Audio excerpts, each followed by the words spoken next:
Well, good evening, everybody, and welcome to our special edition on nighttime version of Bull Sessions. My name is Mark Robertson. I'm founder and managing partner of Manifest Investing. I'm joined here by a dear investing champion, Ken Kavula. Good evening, sir.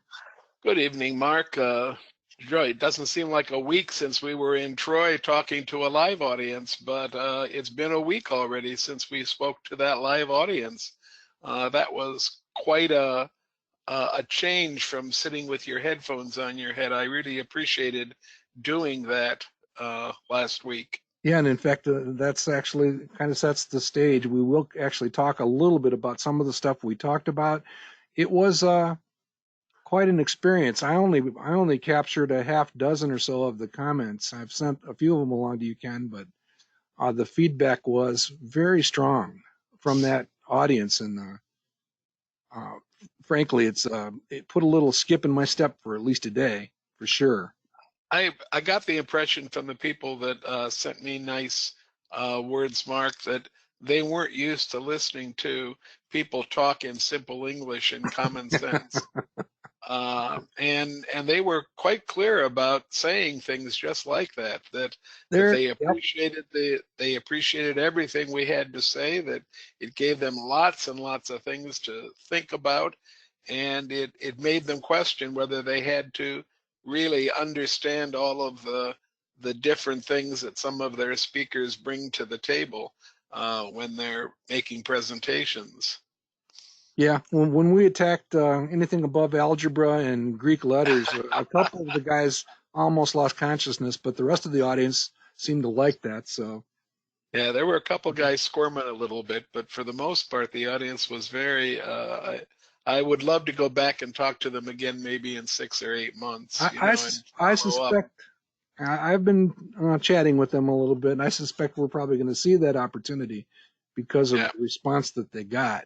So, good stuff. All right, so that is us. I'm not aware of any asteroids or anything headed our way, but uh, I will be traveling tomorrow, leaving on a jet plane. I'm not going to sing it. I thought about singing it, but Ken, if No, you want to don't. sing, if you want to No, sing, go ahead. no. And Ken is also going to be traveling here in a few days, so we do have some travel over the next few days, and the last few days have been kind of rough on the Robertson family end of things. So this is just a nice opportunity to get this out there. I apologize to anybody who normally is tuning in at 2 and will miss us tomorrow, but it will be on YouTube as usual. So, Ken, you're looking pretty good. Now, you said no costumes for any of this stuff, but you're looking pretty dapper. It doesn't do any good to tell you that, so I just don't even worry about it So anymore. you just I give up. I will remind the folks in the audience that we are going to do a roundtable tomorrow night.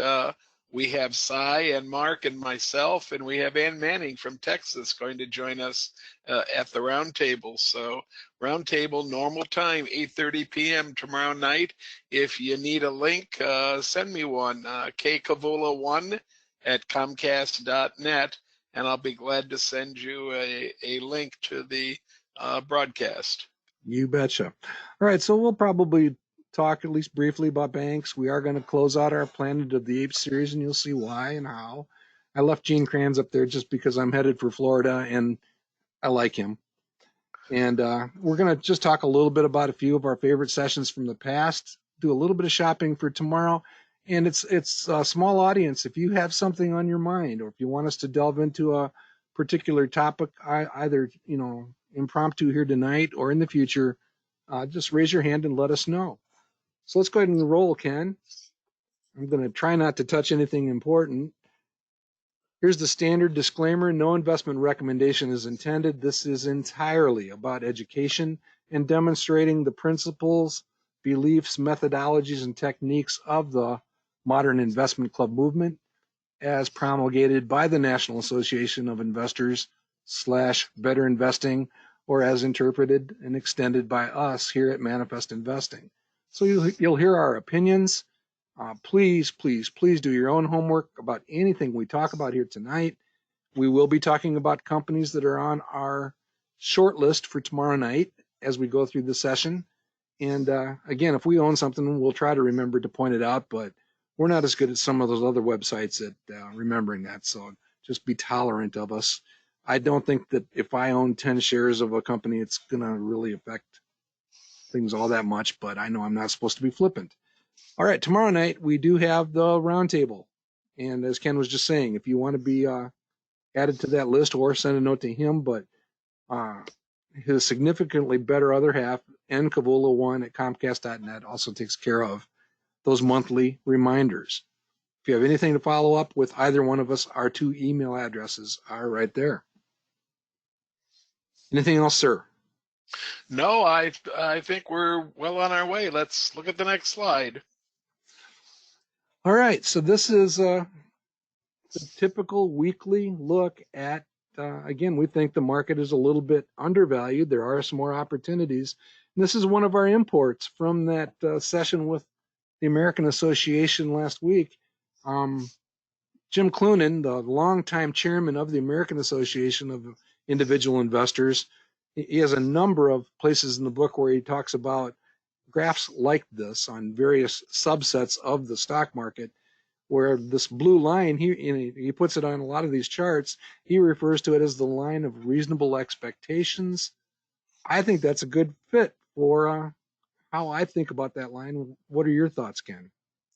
Well, I think we've named it in 2 different ways on the chart itself, and we can give it 2 or 3 other names, but we do know that the stock market has a bias to the upside, and the growth has been consistent depending on what you're measuring and who's measuring it. Been consistent in that 9.5, 10.5, 11.5 return. We happen to be looking at Value Line's ideas about the market, and because they include all of the above investing, because they include investing in small, medium, and large companies and don't focus on a particular cohort, they tend to be a little bit higher in long-term average. I think Mark's put down in the yellow background box beneath the chart there that the average Value Line medium appreciation projection since 99, that's about 25 years now, has been 11.6. Well within the framework that we consider normal. And, you can do a heck of a lot worse than finding a 25-year investment that gives you 11.6% on an annualized basis. It's just too bad that it's so difficult to buy this particular index, right, Mark? I would agree. I mean, for a long time I've wanted to have the capability or ability to invest directly in this, and just in time for it to slump for a couple of years. But it is something that I think there's a lot of merit, and of course it extends over to our all of the above investing. We talk about making sure that we all own small, medium, and large companies in our portfolio. All right, so the quote is just backing up for those of you that aren't familiar with the legend.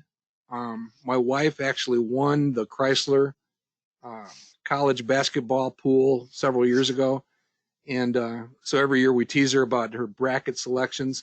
Well, this year she sat it out, so I'm actually getting letters and notes from people saying she picked the right year to skip making any bracket selections, and so hence that's the Wendy's husband aspect of this. And yeah, there's just a whole lot of random variables going on right now. So that's our quote. All right, here's just a quick update on the Groundhog Challenge. Some really good, clean fun here. The club out of Orange County, California, one-time champion in the Groundhog in the group competition, has continued to keep the lead, hence the beach. I think our beach in Florida is going to look kind of like that. I look forward to getting to that. Kim Butcher and Matt Spielman up near the top of the standings, along with a couple other names that have been around quite a bit. Good, clean fun. Really good to see number 15 on there, percolating away. And I probably had a pretty good day with the NASDAQ. I haven't looked, but I probably did. This is from either midday or earlier this morning. And A lot of pretty good stuff now. Ken, you are just off the chart, down in the 50s somewhere. Yeah, I'm somewhere in the 50s, right? Uh-huh. So So, we're looking uh, forward to you joining us. well, that's pretty good since a month or so ago, I was down at about 127. So, Ooh. it's been a good month for my movement in the stock thing. I'm just pointing out, and I will continue to point out a couple of names that appear on this list on a regular basis. Cherry Capital Investment Club, Cool Mhm. Kids from Michigan, Plymouth, Bowers City, all that grouping of clubs down there in the 35 through 38.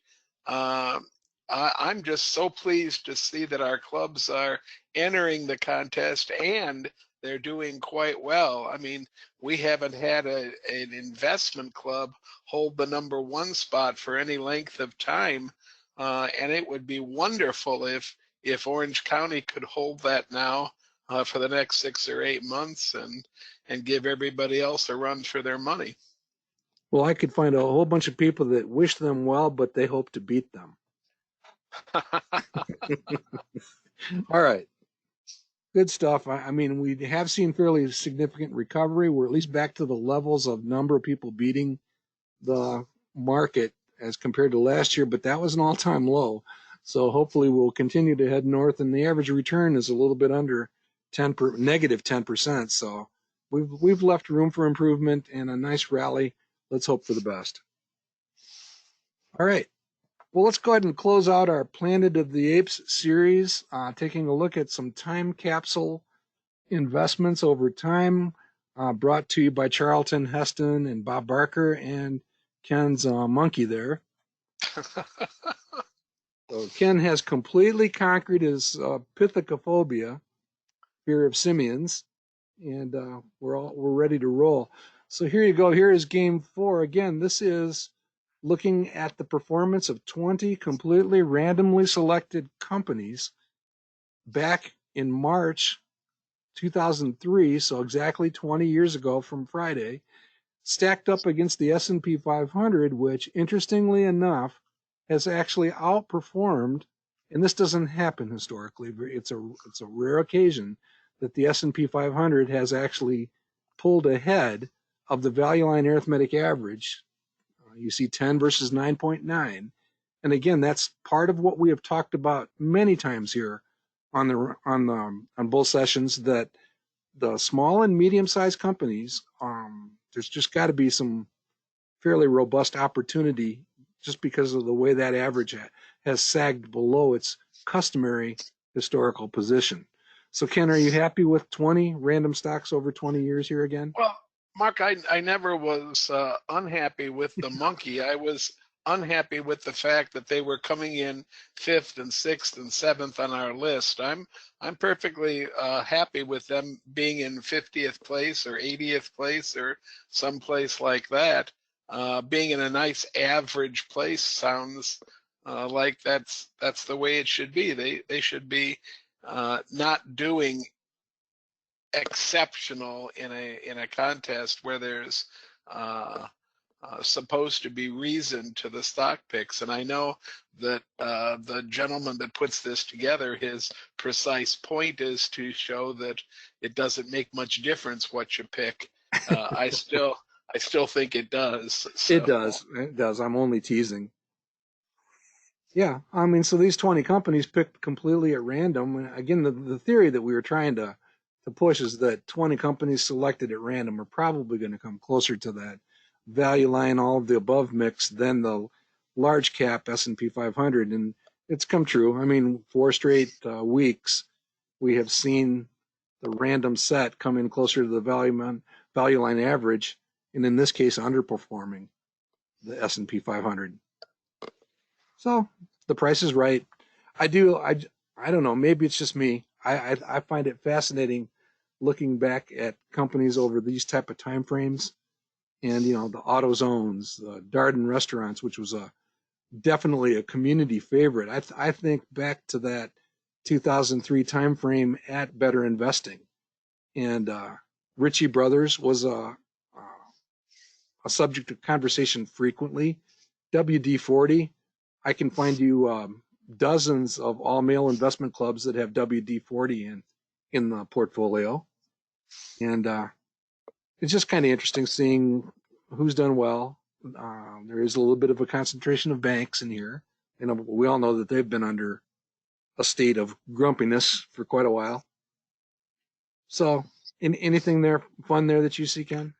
Well, I just think it's I don't know if interesting is the right word, but when you find a name that you're not even familiar with, and it's doing better than 15% over a 20-year period, you wonder why you never had that name rise to the top of any one of your sorts.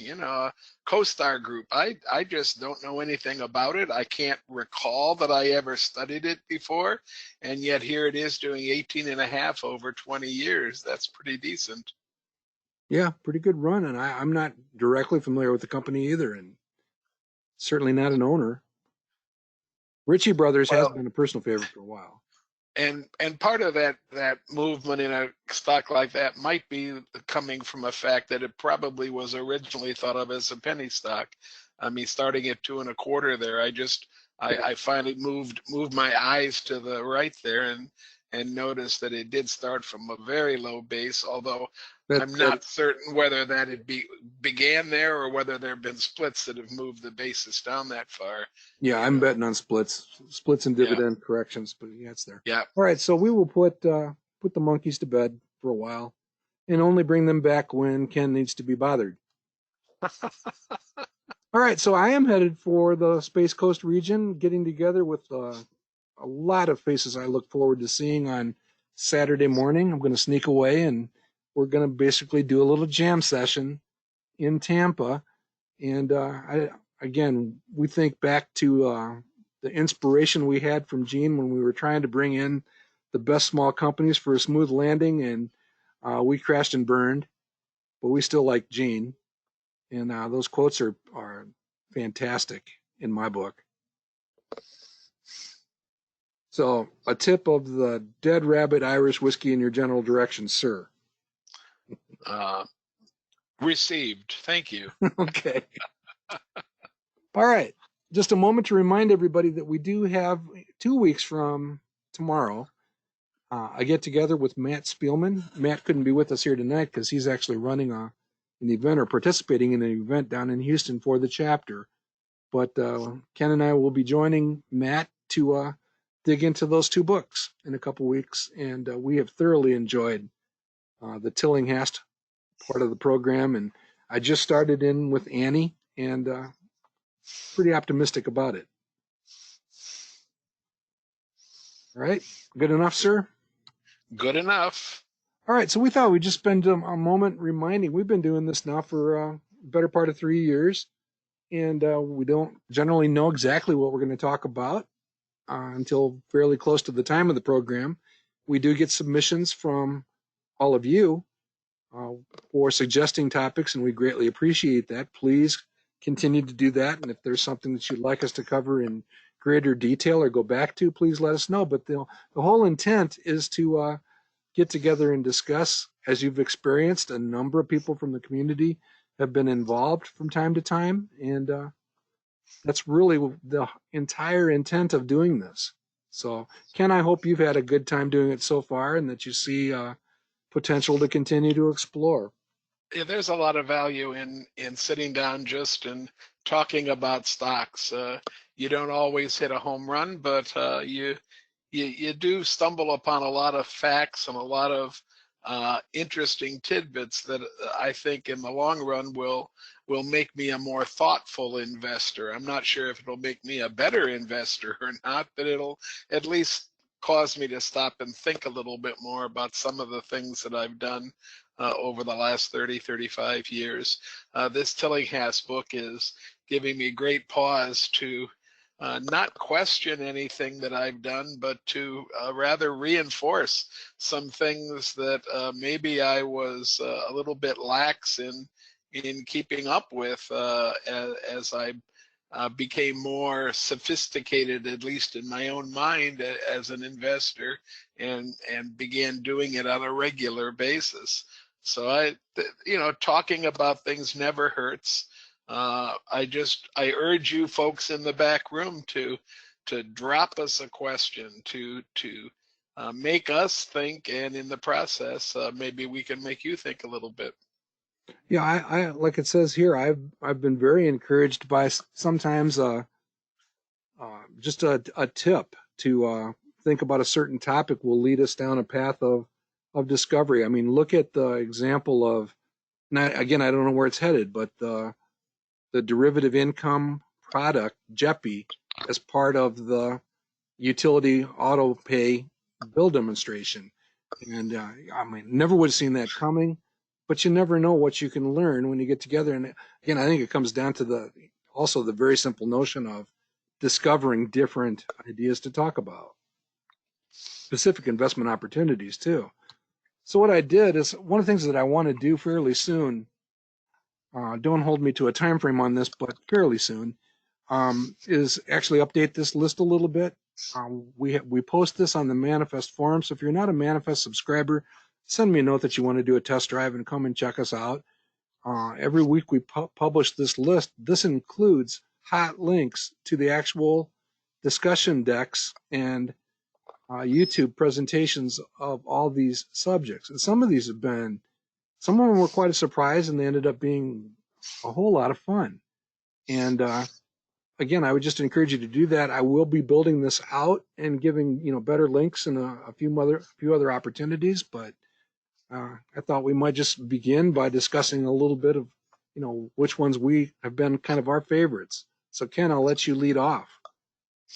Well, Mark, that ever since I became an investor, I've been fascinated with screening and screens. I started out fooling around with the Value Line screens. I was a subscriber to Value Line before I was a member of Better Investing, and I found the Value Line screen extremely challenging as a beginning investor, but I stayed with it, and I don't use it as much as I used to because of other tools that I think are in my arsenal now that are easier to use than the Value Line screen. But I still go back to it occasionally and screen on numbers that it's difficult to find a screening tool that will allow me to screen on some of these things anywhere else.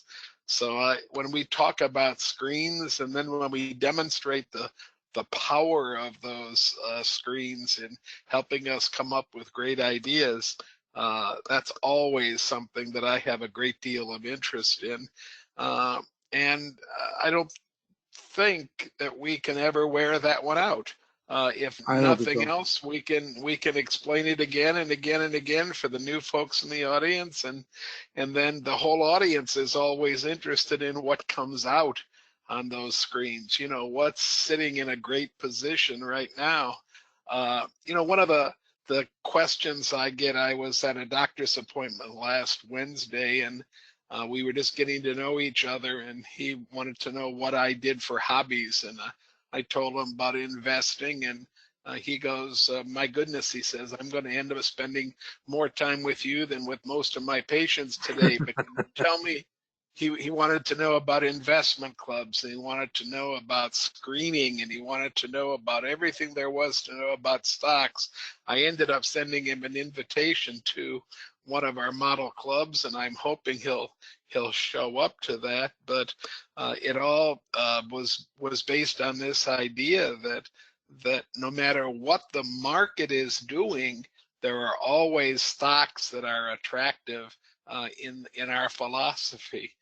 And that doesn't mean they're always home runs, or they're even triples or doubles, but there's always attractive stocks. There's always something, in my mind at least, to buy. You might have to work a little bit harder to nudge it out of the ore that's there, but there's always something at the right price, at the right time, with all the right characteristics. You just have to work at it. And we're going to talk about that American Association presentation in a few minutes, but many of the comments kind of revolved around those thoughts that, wow, you guys are basically showing us, real stuff that can be done, the discipline and all that stuff. It was just a good series of conversations and feedback that we got from it. All right, so I've got, these are all my favorites. You could basically go with any of these. I was kind of stunned, Ken, that we didn't have Life After Google on this list because we did that very early in the series, and that was extremely well received by our audiences. So I'll make sure that I capture that in the update. But two favorites. I mean, I'm completely fatigued with politics on TV, and the basically the major media and all that stuff. But I do think that the stuff that we did, which basically suggests it really doesn't matter. What matters is remaining invested, as the revolving door of whatever political party is in charge of whatever government entity at any point in time, and just basically demonstrated that you just want to stay in there and at an extremely high price of trying to nuance that and sit out the market. So I like that one. And then I'm going to steal one of yours, I think. Jim Cramer gets picked on a lot in the media. And, and he has, there are times when he deserves it.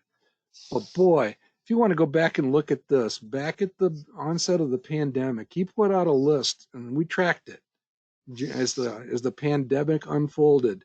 I went back and there are numbers there that I had to go back and make sure that I hadn't slipped a decimal point and, and added a couple of positions. His list for that COVID-19 index was just out of this world. So that really is kind of a neat twist on the world of investing.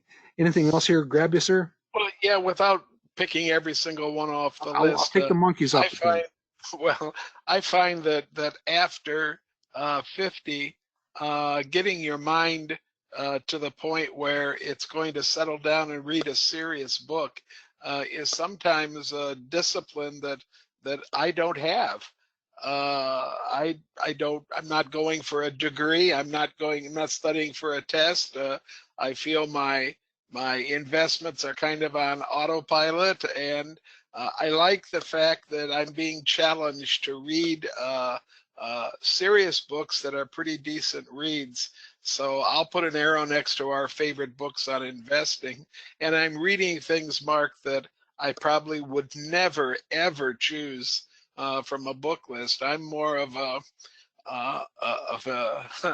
an English detective reader. I love English detective stories.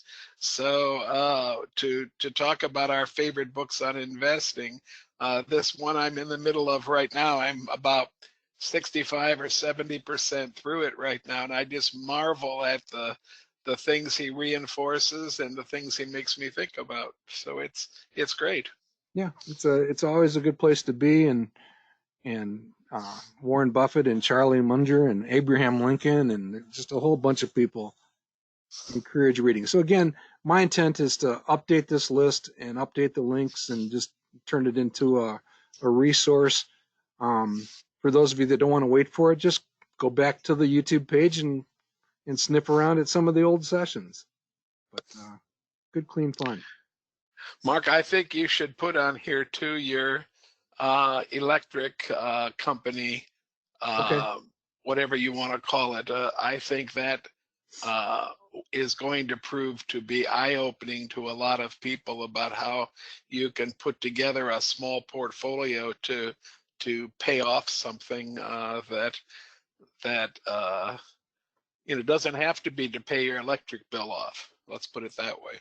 Yeah, I'm toying with we're challenged for the national convention to put together some presentations, and part of my theme has to do with retirement. So I might try to extrapolate that a little bit. I'm not sure where that will take me, but we'll see. We'll see. Good stuff. Thank you, Ken. All right. Just as a reminder, we do archive these sessions on YouTube. We're up to 980, so if you've got some friends and family that can help push us over 1,000, we'd appreciate that. We're going to talk for just a minute about the session that we did cover here on Bull Sessions a couple Tuesdays ago, or last Tuesday, and then we made the presentation to a live audience that evening.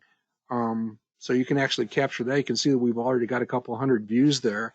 And then many people have written to us about the coverage of the bank stuff from the March 14th. And you can see that there's been a little bit elevated traffic there too, covering the adventures at Silicon Valley Bank and Signature Bank and the in-person narrative from Ross Meredith, who's a retired bank examiner, and with contributions from Matt Spielman, who's a retired, semi-retired automotive executive with finance background. So just some good stuff there. Anything else on this one, Ken? I just would love to get over 1,000 subscribers and see what some of those toys are that they keep tantalizing us with that we'll have the use of if we can get to 1,000 subscribers. Well, I need 20 more, so get out there and get your grandkids to sign up for this website, okay? And then, yes, we would appreciate that. All right. So this is just a summary of the presentation that Ken and I made for the American Association. Again, don't want to repeat it. We talked about this last week, but we basically spent an entire evening with a very engaged audience where we went through and talked about these things. And I just love that the simplest things are the best there. And that second quote from Clunan. And you guys all know the drill with this aspect of investing regularly and finding better companies at better prices and all the stuff that we always preach about. And again, the book, Investing at Level 3, we had a great time with that back a couple of years ago. And we can make the case very soundly that it really rhymes with or resonates with the works of the modern investment club movement's George Nicholson and the stuff that we know all too well. Clunan at the American Association talks a lot about all of the above investing. He never just didn't call it that. And I think the audience got a pretty good kick out of that, Ken.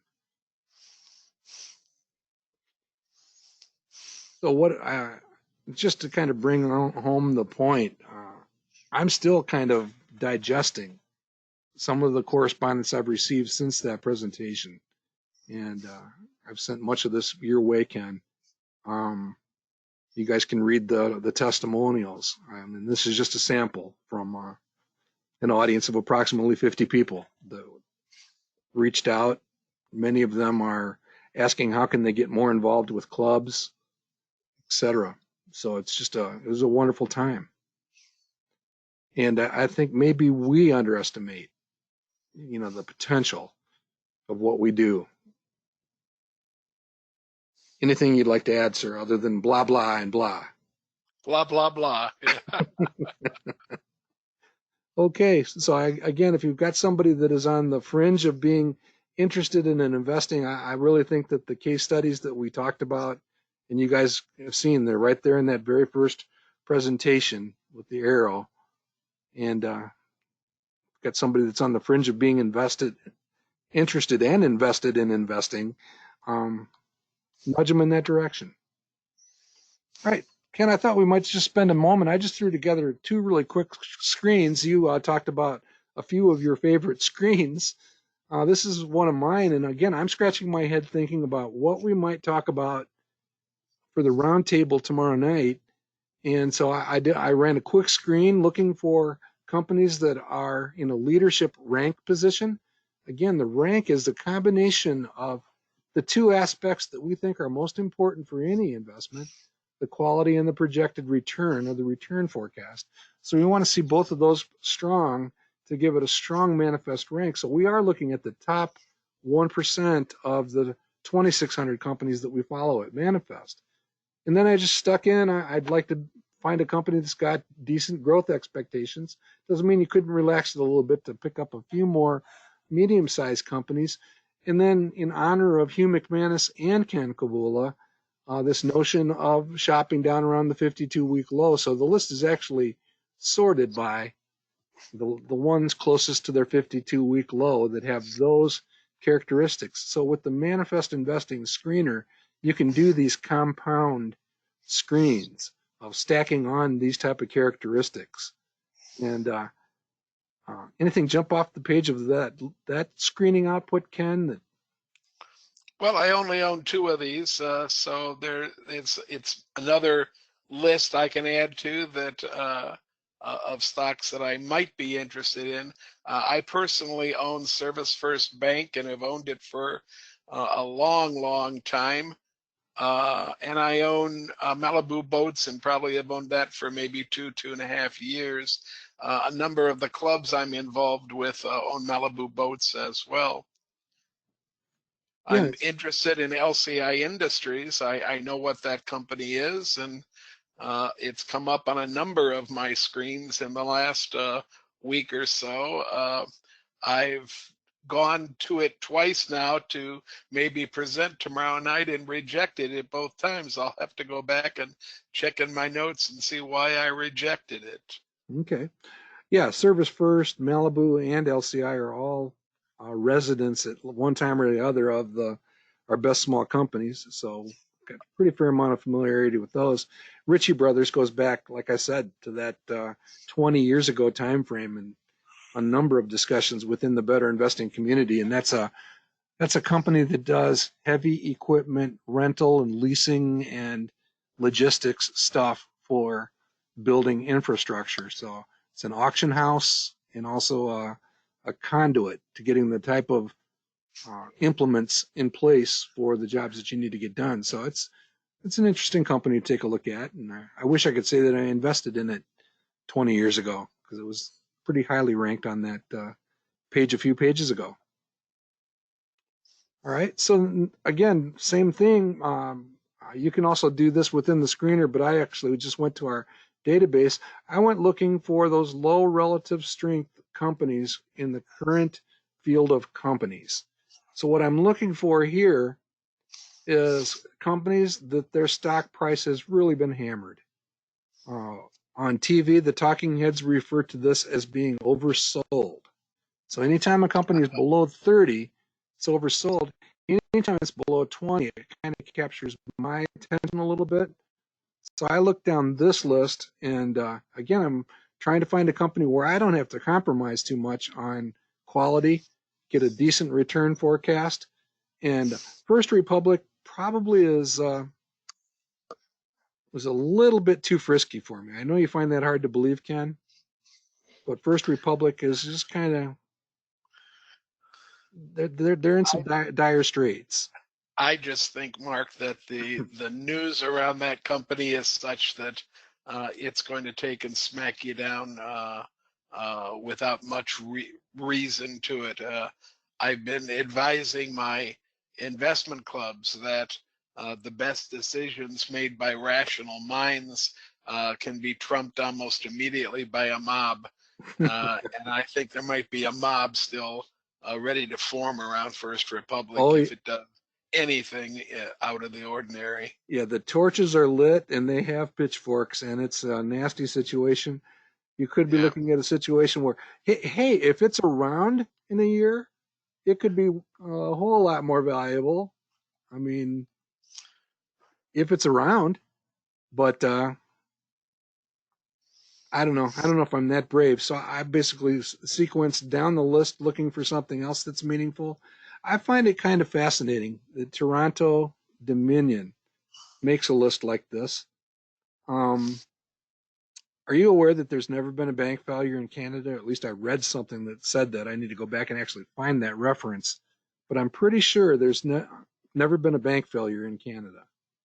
Well, And I was listening, Mark, to a program that indicated that Canada only had one major money center bank, and it was Toronto Dominion, and everything would be done to keep it in business. That it's sort of like Deutsche Bank and Germany. It's a proxy for their reserves, their Federal Reserve, whatever they happen to call it. So I think Toronto Dominion takes on the way too big to fail title for the country of Canada. yeah, and one of the things I have thought about doing, I don't know how far I got with this in the past, but I would kind of like to go back and look at 1991 Wells Fargo. And, what did it look like back at that time when I think the price actually got down to $1 a share back in 1991, and see if I can draw any parallels to any of these banks. Maybe a Western Alliance, just something that would push me over the edge to pursue something. Now, I was an owner of Western Alliance for a brief amount of time. I I don't want to talk I about it a I lot. will I will tell you, Mark, why I'm much more uh, optimistic about Western Alliance than I was a week ago. A week ago, it was being mentioned in every other breath on TV, Hmm. along with three or four of the worst performing banks. If you listen carefully now to the Cassandras that are giving all these tales of woe, many times in direct competition with each other and saying exactly the opposite things, you'll notice that they very rarely mention Western Alliance in any way, shape, or form. And the price has moved from the mid teens, which is where it swooned to 2 weeks ago. Oh, it got down to In eight. fact, it moved down. I was just going to say that. In fact, it moved down to a little bit more than $8 at one Yes, point, it did. and it's up in the high 30s now. I think that it's maybe moved past the this is the next one to fail list, and it's moved down that list so far that it's not even being mentioned anymore. And frankly, I think that's a good thing for that bank and any other bank. It doesn't need that constant reminder that it's a smaller bank and that there are 43 things that might go wrong with it. Some of them in, like I said, direct opposition one to the other. Yeah, I So think if they're depositors collectively and do the mob thing and come to their senses, um, that happens pretty quickly for a bank like Western Alliance, just by the nature of the clients that they have, size of the accounts, and yeah, I could see that. The other thing I I will say that Motley Fool put out a pretty good article about three of the banks. Western Alliance was one of them. It was comparing them. It was comparing Western Alliance to First Republic and to Silicon Valley, okay. and it was showing some of the important values, and one of the most important values was uninsured deposits. In other words, deposits over the 250,000 that FDIC insures. And Western Alliance's number has gone from a little bit more than 70% on the last day of 2022 to under 50%, now just under 50% on the last day of the first quarter of 2023. And now, what's caused that movement in deposits? I'm not sure, but they're no longer in a position where they have a majority of their deposits that are uninsured, and that's seen by Motley Fool, at least by whoever was writing for Motley Fool, as an extremely positive first step on recovery. So you can find that article if you Google Western Alliance bank shares and then look for a Motley Fool author. It's claimed by Motley Fool, and it's pretty comprehensive when it compares those three banks. Well, if Len Douglas doesn't beat me to it, I'll add it to the thread on the bank thread on the forum. So, Okay. and then maybe a link from the full session page also. Yeah, I think that I don't know if I have the stomach to go for another bank or not at this point, but I'll certainly scratch my head and sleep on Toronto Dominion. The other one that just kind of intrigues me is I have some awareness of what's going on in the used car business and the stuff that's gone on in recent years, just to see Advanced Auto Parts here. Might be worth a little bit of a deeper dive. And there are some powerful economic factors at work there that, you keep a company that is seasoned and a few miles on the road, but can be restored and resold. Um, yeah, there's just some value there. And it was also interesting to see Stericycle show up here. Do you think, Mark, that one of the reasons Advanced Auto Parts is appearing on a list like this as perhaps being in distress is spelled ORLY?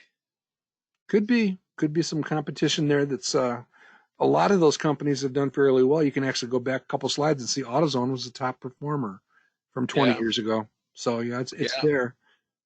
And in Len, I'm going to ask Len what the VOL uh, abbreviation stands for. Len, you have a comment, but I'm not understanding the comment. Oh, volume, of course. Thank you. Len is just telling us that the volume in trading is way down for Western Alliance, and that's probably a very positive uh, uh, indicator as well. boy, you just showed off your technical analysis spots there, sir.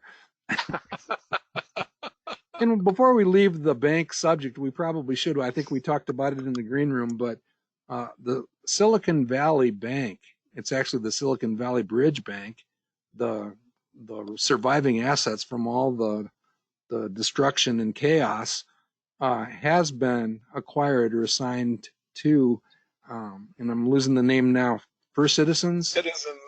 First Citizens, I think, is the official name. It carries two different stock tickers. It's a big, again, use your search engine and just look for Silicon Valley, SIVE bought, and it'll give you the information on the bank that Yeah, purchased. The bank is doing that purchase in coordination with the Treasury, the Department of the Treasury, with the FDIC, and with the Banking Association. So it's it's a good solution for a lot of people to restore confidence in the deposits that were being held by Silicon Valley.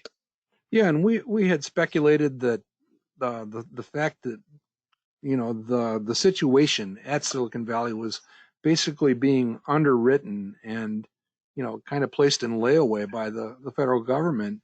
That left you with a pile of assets that are quite valuable. And this bank has come in and acquired these assets for a fairly attractive price. The stock market appears to agree that the Citizens Bank has made a pretty good deal. So it'll be kind of interesting to see how that unfolds. That's why I was wondering. I couldn't figure out why nobody was talking about a JP Morgan Chase getting in there and buying Silicon Valley's Bridge Bank. It was very quiet, but it would have been nice to have some heads up on that one. I think, Mark, that the Citizens is only buying about 85% of the bank. There will be Mm-hmm. about 15% of SIVB's assets that, if they're held to maturity, they'll have the value that you would expect them to have, and they're going to figure out a way, I think, to take that 15% of assets and market so that it can be held to maturity and have its full value attached to it then. Mm-hmm. Good stuff. So this is my shopping list. I may drift from it, but I'll be looking around to some of these to see if anything captures my attention for tomorrow night's roundtable. All right, so with that, we're coming up on fairly close to an hour. Just wanted to pay a tribute to my best friend, Titan. We lost Titan yesterday to the equivalent of a stroke in older. He was 14, but trust me, he's picked an awful lot of stocks. As Ken can attest, Titan is sitting at my feet quite often as I'm studying and making stock selections. So I'm feeling a little bit rudderless about my buddy. And there's just a few more shots. He passed peacefully in our laps, and he was just a tremendous warrior and co-conspirator, just a whole lot of fun. So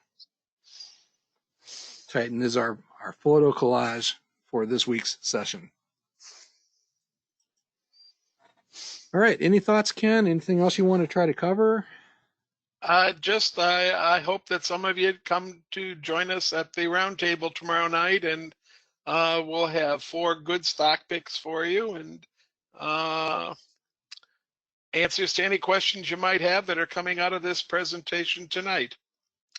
So with that, I'm going to say good night, and have a great flight tomorrow, Mark, and I'll talk to you in the afternoon then, okay?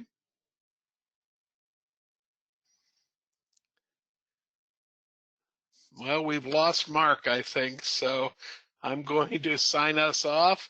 Good night, everybody. Thanks for being with us, and we'll see you again next Tuesday at 2 o'clock in the afternoon. Good night, everybody.